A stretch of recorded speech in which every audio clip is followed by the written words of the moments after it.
This is Tips and Tricks. I'm Cara, and I'm head of customer success here at Amplemarket. Competitive intelligence is an incredible way for you to get intelligence on your leads. So think about it as almost like the CIA or the FBI is taking a look at your competitors and understanding what markets are they starting to look into. So if they're thinking about a market that you might not be considering, where are they focusing their efforts and who are they talking to?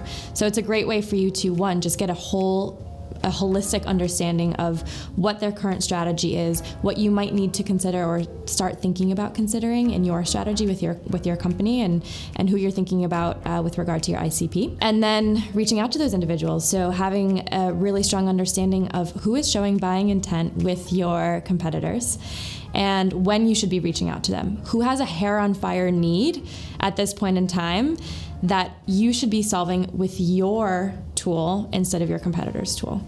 So with competitive intelligence, what you're able to do is gain access to a list of leads who are actively speaking with the sales teams of your competitors, and you can reach out to them, let them know that you ran into them or you saw their name or that they liked a post of one of your competitors or a thought leader in the industry, and start a conversation. And the likelihood of them actually having a need for a tool similar to yours, especially if they're showing some interest in one of your competitors, is very high. So it's a list of golden leads, I like to say. And so you really want to make sure that you're reaching out to them in a timely way. And they're usually further along in the sales process at that point in time. So really, really valuable list of leads for you and your team to reach out to.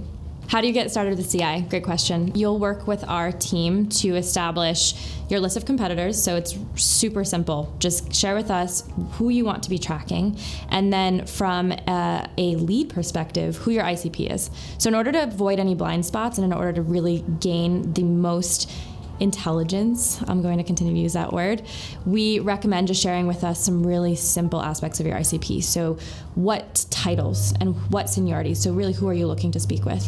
And then let us do the rest. So we'll just keep a really large list from which you can pare down. So it's all productized. We'll share with you this list within your account. You can also access it within the searcher. So you'll see if you scroll down on the left-hand side, there's going to be a competitive intelligence filter, and you can choose which competitor you want to look for and then which date range you want to look for. We'll immediately share with you a list of everyone who's been interacting with your competitors. And then what you can do is actually make this more of an account-based approach as well. So instead of just limiting yourself to all of the individuals from those accounts, you can actually expand to everyone who works for those companies. So instead of just speaking with Cara from Amplemarket, you now have access to all of the other people on our team, and then you can tailor that list down from there. So this is really how you can avoid any sort of blind spot in your prospecting process, because you now are looking at this from an account-based selling perspective. And so you know that these accounts, rather than these individuals, are looking and evaluating your competitors. And this will just set you above and apart from the rest of anyone else who's reaching out to these leads, because you have this intelligence, you know that they have this need, you know that they are looking for a solution, and it's the right time to reach out. In order to make the most out of reaching out to these leads, we have a lot of best practices. So we'll share with you some templates that work really well for our sales team. I think one of the best parts of being one of our clients is that our team's also using Amplemarket, so we know what works, we know what we've tried. We'll share with you all of our best practices and tips and tricks. So we have a number of different templates that we can share with you. Typically, we recommend using a multi-channel sequence approach with a lot of personalization, making sure that you're really taking into account things that are relevant and personalized for that individual. And a longer sequence tends to work really well. So making sure that you're adding not only email, but LinkedIn steps, calls, etc. And we'll coach you along the way for making the most of all of these different touch points.